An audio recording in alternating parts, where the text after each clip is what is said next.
വിശുദ്ധ ലൂക്ക എഴുതിയ സുവിശേഷം 2-ാം അധ്യായം 41 മുതൽ 52 വരെയുള്ള വചനങ്ങൾ. ബാലനായ യേശു ദേവാലയത്തിൽ. യേശുവിൻ്റെ മാതാപിതാക്കന്മാർ ആണ്ടുതോറും പെസഹ തിരുനാളിന് ജെറുസലേമിൽ പോയിരുന്നു. അവന് 12 വയസ്സായപ്പോൾ പതിവനുസരിച്ച് അവർ തിരുനാളിന് പോയി.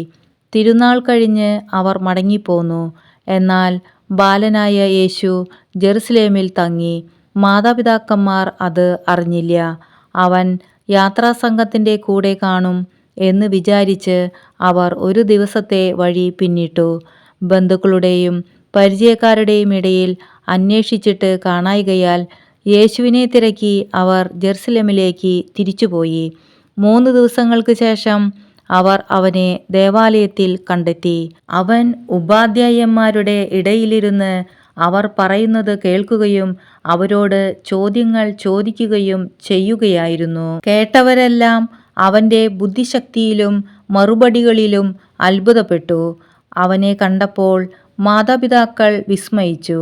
അവൻ്റെ അമ്മ അവനോട് പറഞ്ഞു, "മകനേ, നീ ഞങ്ങളോട് ഇങ്ങനെ ചെയ്തതെന്ത്?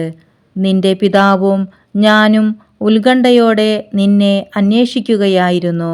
അവൻ അവരോട് ചോദിച്ചു, "നിങ്ങൾ എന്തിനാണ് എന്നെ അന്വേഷിച്ചത്? ഞാൻ എൻ്റെ പിതാവിൻ്റെ കാര്യങ്ങളിൽ വ്യാപൃതനായിരിക്കേണ്ടതാണെന്ന് നിങ്ങൾ അറിയുന്നില്ലേ?" അവൻ തങ്ങളോട് പറഞ്ഞതെന്തെന്ന് അവർ ഗ്രഹിച്ചില്ല. പിന്നെ അവൻ അവരോടൊപ്പം പുറപ്പെട്ട് നസ്രത്തിൽ വന്ന് അവർക്ക് വിധേയനായി ജീവിച്ചു. അവൻ്റെ അമ്മ ഇക്കാര്യങ്ങളെല്ലാം ഹൃദയത്തിൽ സംഗ്രഹിച്ചു. യേശു ജ്ഞാനത്തിലും പ്രായത്തിലും ദൈവത്തിൻ്റെയും മനുഷ്യരുടെയും പ്രീതിയിലും വളർന്നു വന്നു.